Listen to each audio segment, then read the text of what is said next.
jaga anak, jaga isteri, jaga menantu, jaga cucu. Masing-masing buat hak tu. Jadi tak? Oh, jadi dah. Masing-masing jaga, tengok dia punya amal makruf nahi mungkar dia. Yang tu pun termasuk juga dalam dakwah juga. Malahan 2-3 kali kita bincangkan berkenaan perkara ni, bahawasanya dakwah pertama Nabi SAW memang kepada kaum keluarga dulu. Orang-orang yang awal masuk Islam, Abu Bakar As-Siddiq radhiyallahu an, kawan baik Nabi SAW. Khadijah binti Khuwailid radhiyallahu anha, isteri Nabi SAW. Ali bin Abi Talib radhiyallahu an, anak angkat, merangkak sepupu, merangkak menantu Nabi SAW. Zaid bin Harisah radhiyallahu an, anak angkatnya Nabi SAW. Maka orang-orang yang awal masuk Islam ni memang orang-orang yang hampir dengan Nabi SAW. Maka tu menunjukkan pada kita dakwah ni paling kurang pun kena bermula dengan keluarga dulu. Jadi saya ingat kalau semua orang buat jaga keluarga elok, itu pun dah perubahan besar dah dalam dunia ni, insya-Allah. Baik, kemudian begitu juga kita dah habis perbincangan berkenaan orang yang berdakwah menuju Allah Subhanahu Wa Taala, juga orang yang berdakwah menuju ke arah diri dia sendiri. Ada perbezaan dia. Orang yang berdakwah menuju ke arah Allah Subhanahu Wa Taala, tugasnya adalah dia cuma sampaikan apa yang betul, apa yang salah. Habis gitu. Itu saja. Kata Syekh Utsaimin, nak kena terang betul salah tu, yang tu kenalah. Sebab kalau kita senyap terus, nanti kan orang ingat yang betul tu salah, yang salah tu betul. Tak boleh macam tu. Tapi bila kita dah terangkan, kita tidak ada kewajipan untuk memastikan orang tu ikut. Hak tu tak ada. Kita cuma sampaikan saja, saya dah sampaikan mana betul, saya dah sampaikan mana yang salah. Yang urusan buka hati itu adalah urusan siapa? Urusan Allah Subhanahu Wa Taala. Yang ni sekali lagi samalah juga, kita kata tengoklah juga kepada perbezaan tu. Kalau umpamanya kita ni sebagai ayah dan sebagai suami, ada kat situ adalah unsur kita boleh bertegah lebih sikit. Kalau kepada masyarakat awam, barangkali kita punya autoriti ataupun kuasa tu tidaklah sebesar ke atas keluarga kita. Adalah dia punya peringkat dia. Tetapi paling kurang pun kita kata bahawasanya tugas pendakwah ni secara umumnya dia cuma menyampaikan saja. Sebab tu Nabi SAW, saya ingat waktu baginda tutup khutbah wida', bukanlah khutbah terakhir, tapi khutbah haji perpisahan baginda Nabi SAW, memang baginda sebut Allahumma hal ballaghtu risalatak. Memang dia sebut. Dia sebab tu penutup dia punya tugas dia sebagai rasul habis kat situ, maka dia sebut Allahumma hal ballaghtu risalatak. Dia kata, ya Allah, ya Tuhanku, bukankah aku telah menyampaikan risalah kamu? Lalu sahabat radhiyallahu anhum bersaksi, qalu bala. Sahabat kata ya. Kata, kami bersaksi bahawasanya engkau ya Rasulullah telah menyampaikan risalah Allah kepada kami. Itu tugas dia. Sebab tu kita tengok setengah riwayat Abu Bakar As-Siddiq tahu tu dah penutup riwayatnya, maka itu dah penutup risalahnya, maka dia dapat tangkap dah. Lepas ni Nabi SAW akan pulang pada Allah Subhanahu Wa Taala. Sebab tugas dia dah habis dah. Masyarakat Mekah dah masuk Islam, tugas dia dah habis dah. Okey. Baik. Ada pun orang yang berdakwah ke arah diri sendiri, dia terbalik. Kalau orang tak ikut cakap dia marah. Na'udzubillah. Sebab apa? Sebab dia berdakwah untuk kemasyhuran dia, dia berdakwah untuk pengikut dia, dia berdakwah untuk kedudukan dia ke apa tu, nama lah tak sebagainya. Maka kalau dia sebut apa-apa, orang tak ikut dia marah. Sebab apa? Dia rasa dia gagal. Dia tak boleh macam tu. Begitu juga orang yang berdakwah ke arah diri dia sendiri, kata Syekh Utsaimin, bila berlaku kemungkaran, dia tak marah kemungkaran tu berlaku sekiranya kemungkaran tu berikan keuntungan pada diri dia sendiri. Na'udzubillah min zalik. Dia bukan berdakwah pada Allah. Kalau dia berdakwah pada Allah, maka kemungkaran tu akan dia cegah. Kalau dia berdakwah pada Allah, maka sifat dia amanah dalam berdakwah, walaupun kena batang hidung dia sendiri. Walaupun kena batang hidung dia sendiri. Saya tertarik, saya ada tulis satu artikel berkenaan dengan tohmahan Syiah kepada Aisyah radhiyallahu anha. Yang ni saya bulan lepas saya bincang di Islah kan. Pak Amir ada. Bulan lepas saya bincang di di pusat Islah tu. Insya-Allah promote sekali lah. Insya-Allah Ahad minggu ketiga ni 18 Oktober saya akan sambung perbincangan tu di Al-Islah Matai. Tuan-tuan yang ada kelapangan, Duha Ahad pukul 9.30. Duha Ahad bukan kita buat apa pun. Siapa yang ada kelapangan tu jemput datanglah. Sama-sama kita meriahkan majlis ilmu sambil saya sambung insya-Allah perbincangan berkenaan dengan tohmahan Syiah pada Aisyah radhiyallahu anha. Baik, antara perkara yang mereka tahmah adalah mereka kata Aisyah radhiyallahu anha ni akhlak dia buruk. Dia pernah berpakat dengan Hafsah radhiyallahu anha untuk, bahasa kita sekarang, prank lah. Faham prank? Untuk perkena kan? Untuk perkena Nabi SAW, yang menyebabkan turunnya suratul tahrim. Kisah tu panjang, saya tak mau pergi secara terperincinya. Tapi kisah tu berkenaan dia pakat dengan Hafsah, kalau Nabi masuk, kita kata nafas dia busuk. Nabi ni dia paling tak boleh kalau orang kata dia bau, dia paling tak boleh. Sahabat radhiyallahu anhum kata, pakaian Nabi SAW tak banyak. Baginda ada dalam 4-5 pakaian yang baginda duk ulang. Tetapi kalau berpeluh sikit, baginda basuh pakai hak lain. Kalau tumpah kuah sikit, baginda basuh pakai hak lain. Kalau kotak sikit kena tanah ke apa, baginda basuh yang tu pakai yang lain. Sehingga kan ada ketikanya Bilal bin Rabah panggil Nabi SAW untuk mengimamkan solat. Baginda basuh baju, perah baju tu dan imamkan solat dengan keadaan baju basah tu. Sebab apa? Masa tu saja yang ada pada Nabi SAW. Jadi dia memang tak suka. Kalau orang kata bau busuk, dia tak suka. Sebab tu Nabi tak makan bawang, sebab berbau. Dia tak suka. Jadi Aisyah radhiyallahu anha dengan Hafsah radhiyallahu anha, dia berpakat kata Nabi masuk nanti kita kata nafas Nabi SAW berbau maghafir. Maghafir ni sejenis manisan Arab, dia manis tapi bau dia busuk. Dan Nabi tak makan maghafir. Nabi cuma minum air madu, tapi mereka nak perkenalah. Lalu bila digengkahkan cerita, terasa Nabi SAW sebab tu, lalu kata baginda Nabi SAW, dia kata saya mulai daripada hari ni saya haramkan madu kat atas diri saya. Saya tak minum madu dah. So, dia minum madu, bukan dia minum maghafir. Tapi Aisyah dengan Hafsah kata radhiyallahu anhuma jami'a, Aisyah dan Hafsah kata dia minum maghafir. Lalu dia kata kalau macam tu, kalau madu pun bau, madu pun saya tak akan minum dah. Lalu turun suratul tahrim. Allah Subhanahu wa taala menegur perbuatan Nabi SAW sebab mengharamkan perkara yang Allah halalkan. Allah dah halalkan madu, tapi dia mengharamkan sebab nak dapat redha Aisyah dan Hafsah radhiyallahu anha. Lalu Allah menegur perbuatan Nabi dan Aisyah dan Hafsah radhiyallahu anha. Disebabkan turunnya surah tu, mereka dua bertaubat di atas perkara tu. Habis cerita. Salah pun bukan salah besar pun. Allah benda bukannya suruh sembah Shiva ke Jesus Christ ke apa. Biasalah benda macam tu. Lalu mereka berdua bertaubat. Lalu Syiah kata, dia kata tengok hadis ni, Aisyah jahat dia pakat dengan Hafsah. Saya tulis dalam tulisan saya tu, hadis tu tuan-tuan, sebab penurunan surah tahrim tu diriwayatkan oleh Aisyah radhiyallahu anha sendiri. Kisah tu menceritakan kalau kita lah jadi, malu ke tak malu? Malu. Kenapa Aisyah riwayatkan tuan-tuan? Kenapa Aisyah riwayatkan? Walhal kisah tu menceritakan silap dia, tapi diriwayatkan juga. Dia sebut sebab penurunan surah tahrim, sebab saya, dia kata saya pergi buat gini-gini dekat Nabi SAW. Lalu Allah tegur, itu sebab amanahnya Aisyah binti Abi Bakar radhiyallahu anhuma. Walaupun kisah tu kalau cerita malulah kita, aib kita, tetapi diceritakan juga atas dasar apa? Itulah dia sahabat radhiyallahu anhum, amanah dalam meriwayatkan hadis Nabi SAW. Walaupun kena batang hidung ni sendiri. Ini yang disebut oleh Syekh Utsaimin rahimahullah, orang yang berdakwah menuju Allah, ada perkara kemungkaran berlaku walaupun kena diri sendiri, dia sebut juga perkara tu.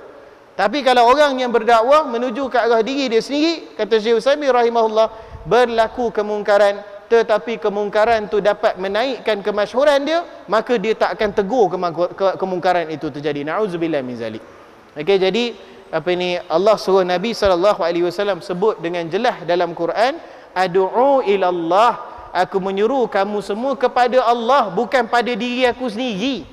Aku menyuruh kamu, Nabi menyuruh kita semua ke arah Allah Subhanahu wa taala. In ajriya illa 'ala Allah.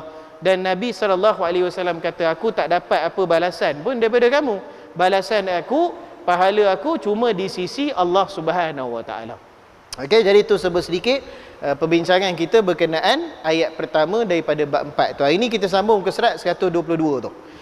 Baik, saya bacakan maksud saja. Hadis Ibnu Abbas radhiyallahu anhuma, kata Ibnu Abbas radhiyallahu anhuma bahawa ketika Rasulullah sallallahu alaihi wasallam mengutuskan Muaz bin Jabal radhiyallahu an ke Yaman. Muaz bin Jabal radhiyallahu an al-Ansari, seorang Ansar. Dia ni duta Nabi SAW dan Nabi SAW sangat sayang pada Muaz bin Jabal, sangat. Dan begitu juga Muaz bin Jabal ni, Nabi pernah tepuk dada dia dan banyak pujian Nabi kepada dia. Nabi kata, kamu adalah utusan bagi utusan Allah. Masya Allah, Masya Allah. Kamu adalah utusan bagi utusan Allah. Maksudnya apa? Dia Rasulullah, tapi Muaz bin Jabal adalah utusan Rasulullah SAW. Begitu juga dia pernah tanya pada Muaz bin Jabal radhiyallahu an. Dia kata, ya Muaz, tahu tak kamu ayat apa yang paling agung di dalam Al-Quran? Kata Muaz bin Jabal, saya tahu ya Rasulullah, ayatul kursi. Lalu Nabi SAW tepuk dada dia. Nabi kata, segala puji bagi Allah yang berikan kamu kebijaksanaan. Masya Allah. Nabi yang tepuk dada dia, puji dia. Jadi Muaz bin Jabal ni disebabkan kehebatan dia tu, Nabi SAW lantik dia menjadi duta Nabi ke Yaman. Okey, cerita Yaman ni apa cerita dia? Yaman ni ramai orang Kristian ketika ni. Okey, Yaman ni ramai orang Kristian. Dan kenapa ramai orang Kristian? Sebab Yaman ketika tu, dari sudut pentadbiran dia terletak di bawah pentadbiran Habsyah. Habsyah ni mana? Allah, nama sekarang dia apa Habsyah? Ethiopia. Barakallahu fiik. Ethiopia. Habsyah, Yaman ni dulu di bawah pemerintahan Ethiopia. Tapi Arab sampai sekarang duk panggil Habsyah lagi. Kita panggil Ethiopia lah, dekat tak silap saya dekat bahagian tenggara Nigeria tak? Kalau kita tengok dalam peta tu. Balik ni cuba tengok balik. Dia dekat benua Afrika. Jadi Yaman ni dia duduk bawah pentadbiran Habsyah ataupun Ethiopia. Dan Habsyah ni raja dia agama apa? Kristian. Raja Najasyi. Kemudiannya lepas Nabi SAW datang, itu kita tahulah dia beriman tapi secara senyap dan sebagainya. Waktu kita tak begitu merinci. Tapi nak cerita, disebabkan pengaruh Habsyah tu, maka di Yaman ni ramai orang Kristian. Maka suatu hari orang-orang Kristian ni, ulama-ulama Kristian ni pergi menziarahi Nabi SAW. Okey, baginda ziarah Nabi di Madinah untuk nak memperdebatkan berkenaan dengan isu keagamaan lah. Maksudnya bincangkan berkenaan dengan Kristian dan juga dengan Islam. Lalu terjadi pertemuan tu bersama Nabi SAW, bincang, tak boleh nak selesai. Maksudnya mereka tak mahu masuk Islam. Lalu turun ayat mubahalah daripada surah Ali Imran. Turun ayat mubahalah. Okey, ayat mubahalah ni maksudnya Nabi SAW diarahkan Allah untuk ajak padri-padri Kristian tu untuk mubahalah. Saya bersumpah, saya di atas kebenaran. Jikalau saya di atas kesalahan, maka laknat Allah ke atas saya. Nabi sebut lah. Lepas Nabi sebut, mereka pula sebut, kami bersumpah kami di atas kebenaran. Kalau kami salah, maka kelaknatan Allah ke atas kami. Itu mubahalah. Jadi turun ayat mubahalah. Sebab tu dari sudut debat dengan bukan Islam ni, dia kena confident dia 1000%. Memang tak boleh apa? Tak boleh ragu-ragu langsung. Kita ni Islam agama betul, hang selain Islam hang memang salah. Dia kena gitu. Dia tak boleh kita betul, hang pun betul kau. Lagu tu tak jadi. Dia tak boleh. Dia kena confident betul. Kita ni Islam 100% betul dan kamu Kristian kamu salah 100%. Dia kena confident macam tu. Jadi bila turun ayat mubahalah ni, Nabi SAW diarahkan oleh Allah untuk ajak geng-geng Kristian ni mubahalah. Maka mereka minta masa sikit. Mereka kata kami fikir Zat. Dalam ketika mereka fikir tu, apa mereka buat? Mereka pergi minta pergi minta nasihat geng-geng Yahudi kat Madinah. Dan sebab orang Yahudi dengan Kristian ni dia apa? Dia bersepakat. Sampai sekarang pun Amerika dengan Israel, sebab Amerika Kristian, kan? Israel Yahudi. Dari segi agama dia bergaduh, tapi dari sudut partner in crime tu, nak buat jenayah ke atas Islam tu, Dajjal dua sama orang kata. Sampai sekarang dua tu Dajjal kata. Lalu yang seronoknya, mereka tanya pada Yahudi berada di Madinah. Tak silap saya mereka tanya Bani Nadir. Saya tak apa ingat. Itu saya bawa balik. Tapi kabilah Yahudi besar lah. Lalu apa kata Yahudi? Apa kata kabilah Yahudi ni kepada geng-geng Kristian ni? Dia kata kamu jangan mubahalah dengan Muhammad. Dia tu Rasulullah. Dia tahu pula, dia kata. Kalau kamu mubahalah dengan dia, confirm kamu kena, kata. Jangan mubahalah, dia kata. Lalu Kristian ni jumpa balik dengan Nabi SAW.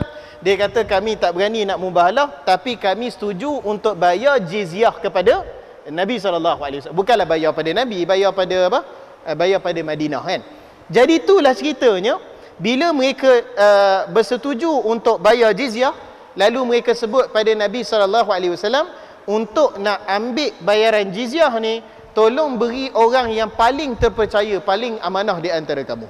Jadi antaranya sebelumnya Nabi hantar Abu Ubaidah Al-Jarrah radhiyallahu an, kemudiannya Nabi hantar Abu Musa Al-Asy'ari, dan juga Nabi hantar Muaz bin Jabal radhiyallahu anhum. Ini semua nama-nama besar lah, bukan maksudnya apa, nama-nama sahabat yang kita tak berapa kenal kan. Ini semua nama besar. Jadi ini cerita dia. Maka pada tahun 10 Hijrah, kalau ikut pandangan yang masyhur, Nabi SAW mengutuskan Muaz bin Jabal pergi Yaman untuk misi inilah. Lalu ni pesanan Nabi SAW kepada Muaz. Dia kata apa? Dia kata, sesungguhnya engkau akan mendatangi suatu kaum daripada ahli kitab. Nabi beritahu siap-siap. Kenapa? Tak apa, ni kita baca pengertian dulu, lepas tu kita tengok dia punya apa, syarah dia. Maka hendaklah yang pertama kali engkau serukan kepada mereka ialah kesaksian bahawa tiada Tuhan yang berhak disembah melainkan Allah. Dalam riwayat yang lain disebutkan sehingga mereka mengesahkan Allah. Maknanya dakwah jangan putus asa. Ajak, jangan putus asa. Seru, jangan putus asa.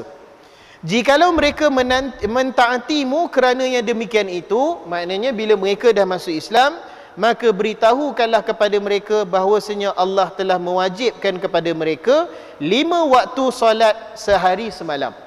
Maknanya syahadah dulu. Lepas dah syahadah apa dia? Solat 5 waktu.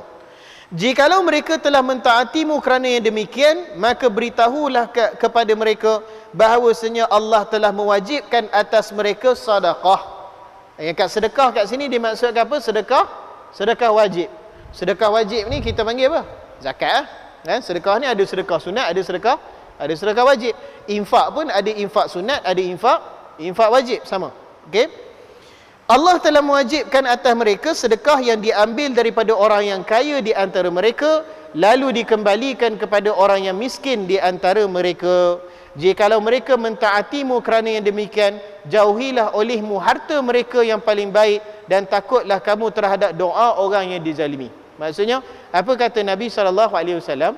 Bila mereka dah buat 3 perkara tu, nyawa mereka dan harta mereka diharamkan. Tak boleh bunuh, tak boleh ambil.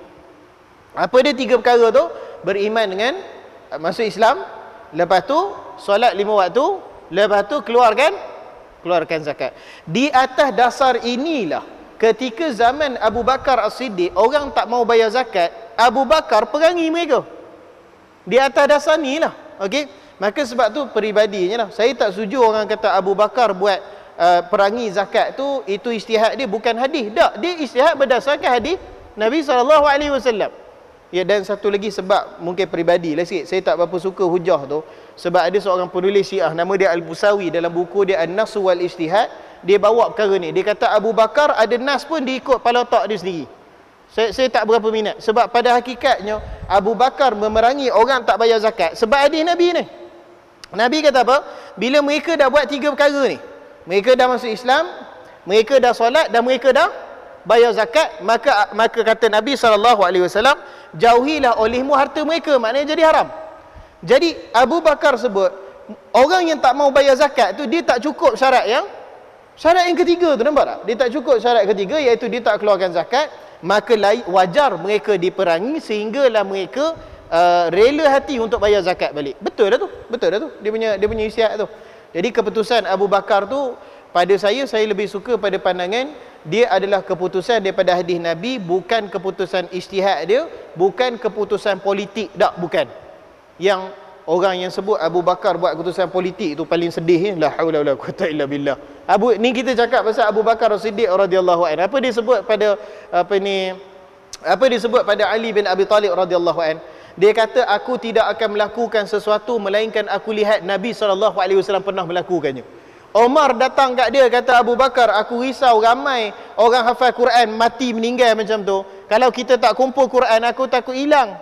Jadi Omar sarankan pada Abu Bakar, apa kata kamu kumpulkan lembaran-lembaran Quran tu, letak satu tempat, takut hilang. Kata Abu Bakar, subhanallah, aku tak akan lakukan perkara yang tidak disuruh, yang aku tak pernah nampak Nabi SAW buat. Abu Bakar As-Siddiq, waktu Nabi SAW wafat, ni satu cerita saya nak tambah berkenaan manaqib Abu Bakar, kelebihan Abu Bakar. Waktu Nabi SAW wafat, Cerita ni kurang diceritakan. Okey. Sebelum daripada Nabi wafat, sebenarnya Nabi bangkitkan tentera Usamah bin Zaid radhiyallahu anhu. Usamah bin Zaid ni adalah, dia ni kalau nak kata cucu angkat Nabi memang layak sangatlah. Sebab ayah dia Zaid bin Harisah radhiyallahu an. Anak dia Usamah bin Zaid radhiyallahu anhuma. Dan Usamah bin Zaid ni dalam hadis yang disebutkan, Nabi selalu letak Hasan kat sebelah peha dia, Usamah kat sebelah peha dia. Okey, maknanya waktu Nabi hidup tu Usamah kecil lagi. Sewaktu Nabi SAW nak menjelang wafat tu, baginda membangkitkan tentera dan suruh Usamah bin Zaid yang jadi dia punya komander peperangan dia. Bayangkan waktu tu umur dia baru berapa? Barangkali 15-16 tahun macam tu. Ni menunjukkan sahabat matang, tuan-tuan. Kita na'udzubillah, kita subhanallah, tengok masyarakat kita sekarang minta maaf cakap 16 tahun duk pening Facebook dengan TikTok lagi. 16 tahun pening Facebook tak apa, ada orang tua lagi duk pening Facebook lagi pening tu. Dia 16 tahun mengetuai apa? Tentera. Lalu Nabi SAW dia bangkitkan tentera dia, dalamnya ada Abu Bakar, dalamnya ada Umar, tapi dia suruh Usamah bin Zaid yang jadi komander peperangan. Lalu waktu mereka bersiap nak pergi perang tu lawan Rom, lawan tentera Rom. Waktu mereka siap nak pergi berperang tu, dapat cerita Nabi SAW jatuh sakit. Ini di hujung hayat baginda. Lalu mereka kata tak apa, kita tunggu sekejap, mungkin Nabi demam saja, lepas tu Nabi baik. Lepas tu mereka tunggu. Sahabat semua kata, kami dapat berita daripada rumah Nabi SAW, baginda makin tenat. Lalu Abu Bakar, Umar semua kata, kita batal dululah ekspedisi ni.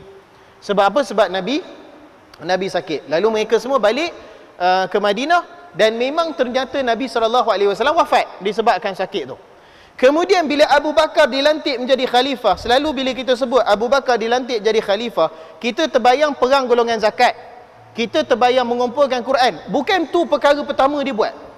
Bila dia naik jadi khalifah, perkara pertama yang Abu Bakar As-Siddiq buat adalah dia bangkitkan balik tentera Usamah bin Zaid. Bangkitkan balik, dia kata, kamu bersedia, aku akan hantar kamu perang Rom. Sebab itu kehendak terakhir Nabi SAW. Umar Al-Khattab datang jumpa Abu Bakar. Dia kata, ya Abu Bakar, kita tangguh dulu lah. Dia kata, sebab apa? Sebab ada golongan tak mau bayar zakat lah. Lepas tu lagi teruk lagi, ada golongan Nabi palsu.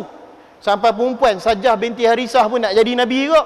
Musailamah Al-Kazab, Tuwailihah bin Khuwailid, tu semua geng-geng Nabi palsu semua. Jadi kata Umar Al-Khattab, dia kata kita tangguh dululah ekspedisi perang ni, kita bagi selesai hak ni dulu. Kata Abu Bakar As-Siddiq, dia kata Nabi SAW perkara terakhir baginda nak buat tapi tak sempat adalah hantar tentera ni untuk perang dengan Rom.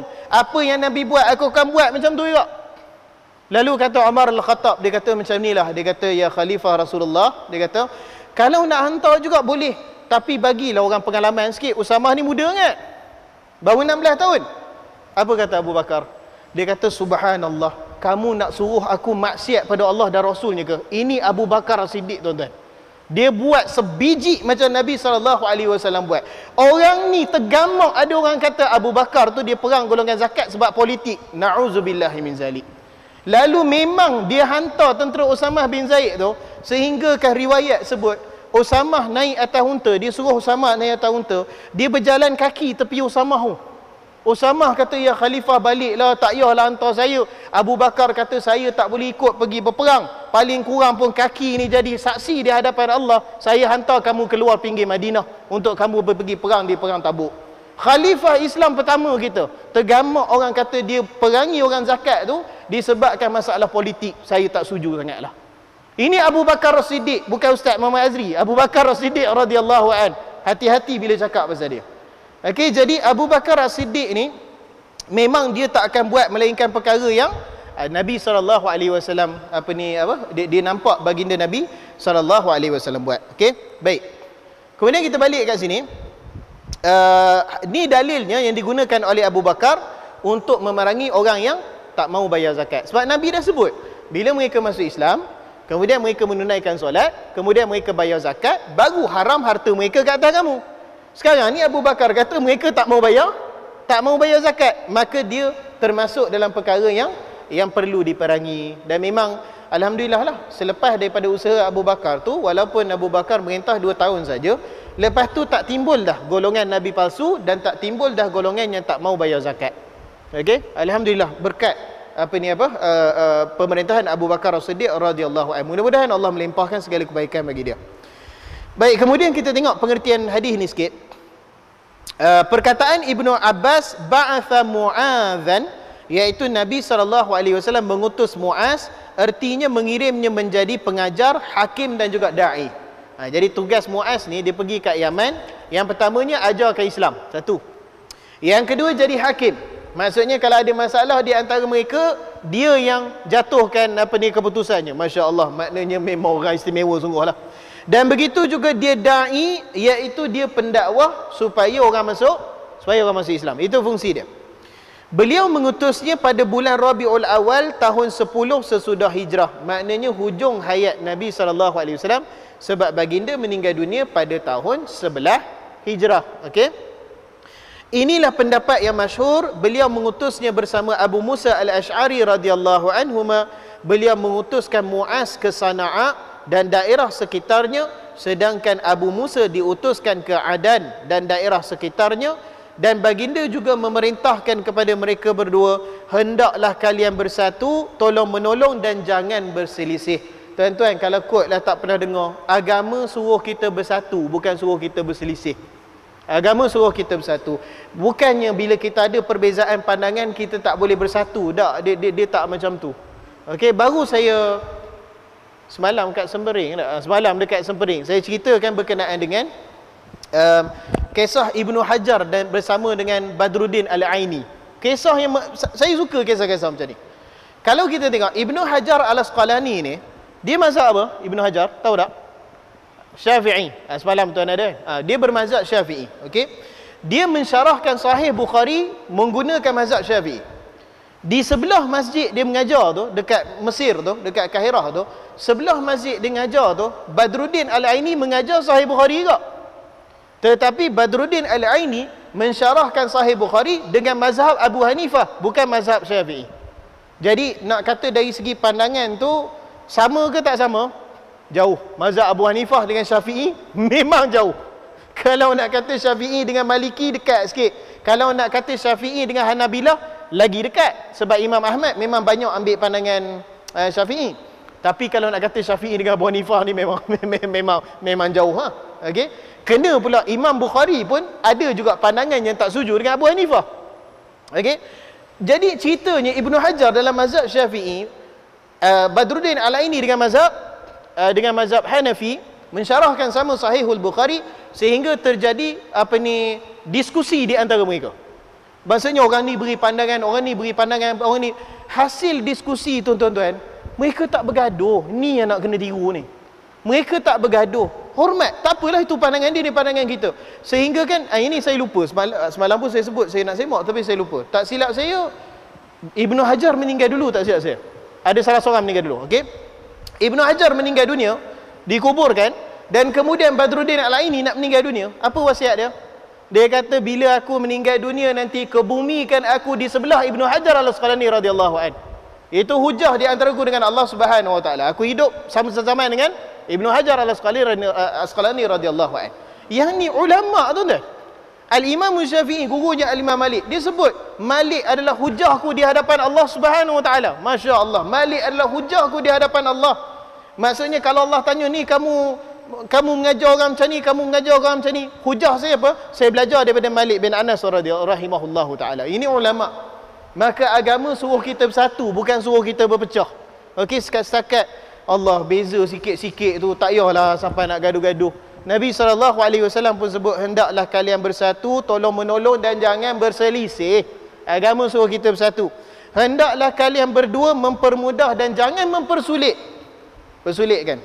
Ustaz, dia ni saya tak dengar Ustaz ilmu dia. Sebab apa? Sebab dia kata bismillah sebahagian daripada Fatihah. Oh, mampu macam ni. Hak ni memang senang otak. Orang gandu kata senang otak. Memang senang otak. Saya tak mau ambil ilmu dia. Sebab apa? Sebab dia kata bismillah sebahagian daripada Fatihah. Tuan-tuan, benda khilaf tuan-tuan. Saya pun pegang bismillah bukan sebahagian Fatihah. Tapi tak ada lah sampai jadi kapiak kot nak kata apa? Bismillah tu sebahagian daripada Fatihah. Benda kecil tu Allah, benda khilaf. Okey? Agama suruh kita bersatu. Jangan mempersulit. Kemudian kata Nabi SAW, sampaikanlah khabar gembira dan janganlah engkau membuatkan manusia lari dan menghindar. Masya Allah. Sebab tu dakwah ni Allah Subhanahu Wa Taala perintahkan kepada baginda Nabi SAW, sampaikan dengan lemah lembut, sampai elok-elok. Sebab Allah kata kalau kamu bersikap keras kepada mereka, mereka akan lari, mereka akan hindarkan kamu. Mereka tak mau dengar tu. Cakap elok-elok, cakap baik-baik. Okey, malahan saya selalu tekankan bahawasanya orang sesama Islam lebih berhak untuk dicakap lemah lembut berbanding dengan orang bukan Islam. Itu fakta dalam agama kita. Orang sama Islam lebih berhak dilayan lemah lembut, lebih berhak disambut, lebih berhak diraikan. Orang yang setiap hari solat 5 kali ke arah Allah Subhanahu Wa Taala, orang tu lebih berhak untuk kita berukhuwah dengan dia daripada orang bukan Islam. Itu kita nak kena hidupkan balik semangat tu. Baik, kemudian perkataan Ibnu Abbas, kita sambung ke bawah tu. Sabda Nabi SAW, innaka ta'ti qauman min ahli kitab. Maksudnya sesungguhnya engkau akan mendatangi suatu kaum daripada ahli kitab. Beliau mengatakannya demikian itu sebagai pengarahan bagi Ibnu Abbas. Hal ini merupakan bukti pengetahuan Rasulullah SAW tentang berbagai keadaan manusia dan apa yang beliau ketahui tentang kondisi kehidupan mereka yang boleh beliau dapatkan daripada dua jalan. Sama ada daripada wahyu Allah Subhanahu Wa Taala beritahu kat dia, ataupun melalui ilmu dan pengalaman. Wallahu alam. Maknanya Nabi SAW tahu bahawasanya orang kat Yaman ni ramai orang apa? Ramai orang ahli kitab. Okey. Jadi dekat sini dia punya pengajaran dia apa tuan-tuan? Ini saya sebut minggu lepas. Sebelum kita berdakwah, kita kena tahu situasi ataupun keadaan orang yang kita nak dakwahkan tu. Kita kena tahu, kita kena faham, kita kena raikan dulu, kena macam tu. Kita tak boleh terjun masuk ke bahasa orang, bawa M16 tembak, tak boleh macam tu. Okey, buat macam tu boleh tapi main sekali patut tak panggil-panggil dah. Dia tak boleh macam tu. Kita kena tahu keadaan kondisi orang. Saya bagi contoh senang lah. Contoh kita nak cakap dengan budak sekolah rendah tak sama dengan kita cakap dengan budak sekolah menengah. Betul tak? Kita cakap dengan budak sekolah menengah, kalau kita ceramah kat sekolah, saya cakap tu terang, budak sekolah memang saya tak berapa mahir bercakap. Nak pula budak sekolah rendah, Allah saya tak reti. Saya heran kalau tengok guru-guru anak saya tu, memang dengan yang jenis pandai dengan budak sekolah rendah kan. Dia boleh buat budak diam dengar. Saya selalu duk tengok macam mana dia buat. Kata saya tak reti, saya tak reti. Okey? Cara cakap dengan budak sekolah rendah dengan cara cakap budak sekolah menengah lain, beza. Okey? Cara cakap dengan budak sekolah menengah dengan cara cakap budak universiti beza. Cara cakap dengan budak universiti pula bidang agama dengan bidang bukan agama itu pun beza juga. Maka Nabi SAW bila baginda beritahu pada Muaz, baginda kata kamu akan mendatangi satu kaum daripada ahli kitab, menunjukkan Nabi suruh bersedia. Ahli kitab ni adalah orang yang banyak ilmu dia. Nabi beritahu ni bukan calon-calon orang. Okey, kalau kita tengok orang musyrikin Mekah ni umumnya tak cerdik macam orang orang ahli kitab. Ahli kitab ni dia cerdik. Okey, Nabi beri amaran awal. Sabda beliau min merupakan penjelasan, sedangkan yang dimaksudkan ahli kitab di sini adalah Taurat dan Injil, sehingga maksud ahli kitab ialah orang Yahudi dan orang Nasrani. Mereka merupakan majoriti penduduk Yaman pada ketika itu. Meskipun di Yaman terdapat juga banyak orang musyrik, majoriti penduduknya terdiri daripada orang Yahudi dan Nasrani. Okey. Inilah yang diyakini oleh banyak orang. Nabi SAW memberitahukan hal itu kerana dua perkara. Yang pertama, supaya Muaz bin Jabal radhiyallahu an mengetahui keadaan orang yang dia nak dakwahkan. Okey, kena tahu dulu. Sama juga kalau kita satu perkara yang baiklah. Saya ingat antara kami penceramah-penceramah kat Perlis ni selalunya kalau ada sahabat saya yang nak pergi ke masjid yang saya dah mengajar, ataupun saya nak pergi masjid yang dia dah mengajar, saya tak pernah pergi, memang selalu kami akan telefon dulu sama sendiri. Telefon tanya ustaz, masjid ni macam mana? Dia punya dia punya pendengarnya macam mana? Dia punya jemaahnya macam mana? Apa yang mereka suka, apa yang jangan sentuh. Ini satu amalan yang baik. Sebab lain tempat, lain qaryah, minat dia kadang-kadang lain-lain. Isu dia lain-lain. Benda-benda yang dia suka, tak suka, benda lain-lain. Satu perkara yang bijaksana untuk kita dapat faham dulu benda-benda macam ni. Okey, itu satu perkara yang baik dibuat. Sebab itu yang dibuat oleh Muaz bin Jabal, dibuat oleh Nabi SAW kepada Muaz bin Jabal. Nabi beritahu siap-siap, kamu pergi kat Yaman, yang ramainya siapa? Ahli kitab. Nabi beritahu siap-siap. Yang kedua, agar Muaz lebih bersiap sedia menghadapi mereka kerana mereka merupakan ahli kitab, yang bererti mereka sudah memiliki ilmu. Mereka tahu berkenaan kisah Nabi Musa, kisah Nabi Isa, kisah Nabi Ibrahim, kisah Nabi Nuh. Mereka tahu benda-benda tu. Okey, jadi nak pergi jumpa mereka, baik-baik, prepare elok-elok. Sabda beliau, falyakum, ini dari segi bahasa saja. Okey, yang jelasnya Rasulullah SAW ingin menjelaskan kepada Muaz bahawa pertama yang harus dia serukan adalah syahadah. Tu yang pertama dulu. Okey, syahadah dulu. Sebab tu kita pun bila nak ajak orang masuk Islam, tak usah ceritalah bab atau perinci tu. Saya tak apa setuju. Ada orang pernah sebut kat saya, dia kata, Ustaz, saya untuk orang baru masuk Islam ni, nanti saya nak ajar kita ni tak boleh ada mazhab. Pening lah kawan tu. Saya tanya balik, perlu ke kita mengajar benda ni? Awal sekali kata Nabi SAW ajar apa? Tu syahadah tu. Lepas dia dah syahadah tu, ajarlah dia solat. Solat ni benda umum saja. Jangan bebankan dia. Begitu juga dengan kalau golongan yang terlalu menekankan berkenaan bab-bab fiqah ni sama juga. Bila orang masuk Islam tu, hari itulah dia nak kata tak boleh berjudi. Kawan tu duk kaki sport toto 4D, 5D, 6D dia beli beraka setiap bulan, setiap minggu kata. Dia ada peringkat-peringkat. Dia bukan kata boleh benda tu, tak boleh. Tapi ada dia punya peringkat dia. Maka Nabi SAW yang paling awal baginda suruh adalah syahadah dulu, hatu dulu. Okey, kemudian sabda beliau, syahadah yang bermaksud syahadah di sini adalah firman Allah, akan tetapi orang yang dapat memberi syafaat ialah orang yang mengakui yang hak, yashhadul haq, yang menyaksikan yang hak dan mereka meyakininya. Jadi syahadah di sini ialah dengan ilmu dan berucap dengan lisan, kerana asy-syahid ialah orang yang menyampaikan pemberitahuan berdasarkan kepada ilmu. Maksudnya syahadah ni dalam Islam, bila kita sebut asyhadu, maknanya kita sampaikan tu dengan penuh keyakinan. Saya pernah sebut di Masjid Jawi Dalam, saya sebut berkaitan perkara ni. Sebab tu dalam mahkamah, dalam Islam, bila kita masuk mahkamah, hakim akan tanya, betul ke kamu nampak dia bunuh si fulan bin fulan? Ucapan yang syahadah dalam mahkamah tu adalah dia kena sebut asyhadu. Macam kita asyhadu an la ilaha illallah tu, memang ni pasal tu kan. Dia kena sebut asyhadu annahu qad yaqtuluhu amama aini. Dia kata umpamanya amami ataupun amami. Dia kata asyhadu, dia kata yang arif, saya menyaksikan dengan mata saya bahawasanya fulan bin fulan tu dia bawa pisau rembo tu ditikam kawan tu 4 kali, tak mati tak tahu lah dia apa. Jadi itu maksudnya syahadah, iaitu dia sebut dengan ilmu, dengan keyakinan. Maka bila Islam sebutkan syahadah, dia penuh yakin asyhadu an la ilaha illallah. Tiada Tuhan, betul-betul keyakinan dengan ilmu, tiada Tuhan yang selayaknya disembah melainkan Allah Subhanahu wa taala. Kata Nabi SAW, perkara pertama yang kamu buat tu dulu. Okey, supaya mereka tahu perkara tu, mereka saksikan dan mereka ucapkan dengan penuh ilmu, tiada Tuhan yang selayak disembah melainkan Allah. Yang lain tu akan datang. Betul. Okey, wallahu alam. Saya ingat sampai situ saja. Hari pun dah azan. Kita bagi ruang pada azan. Saya serahkan pada Tuan Pengerusi kita balik. Wassalamualaikum warahmatullahi wabarakatuh. Assalamualaikum warahmatullahi wabarakatuh.